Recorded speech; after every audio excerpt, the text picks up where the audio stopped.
ഈ 90s കിഡ്സിൻ്റെ ഇടയിൽ common ആയിട്ട് കാണുന്ന ഡ്രോയിങ് പാറ്റേൺസ് ഉണ്ട്.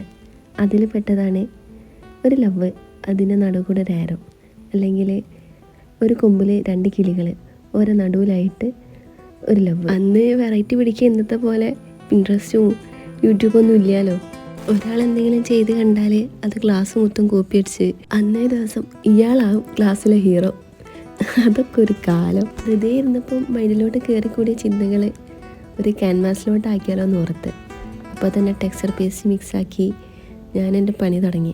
ഞാനിവിടെ ഏഷ്യൻ പെയിൻറ്റ്സിൻ്റെ വാൾപുട്ടി പേസ്റ്റാണ് എടുത്തിട്ടുള്ളത്. 8:1 റേഷ്യോയിൽ പുട്ടിയും വൈഗ്ലൂ. ഞാൻ ചെയ്യാൻ ഉദ്ദേശിച്ചതിൻ്റെ കറക്റ്റ് ഇമേജ് എൻ്റെ മൈൻഡിലുണ്ടായിരുന്നു. അത് കണ്ടിട്ട് തന്നെയാണ് ഞാൻ ചെയ്തു തുടങ്ങിയത്. പക്ഷേ ഞാൻ ഉദ്ദേശിച്ചതും ഞാൻ ചെയ്തുകൊണ്ടിരിക്കുന്നതും രണ്ടായി തോന്നി.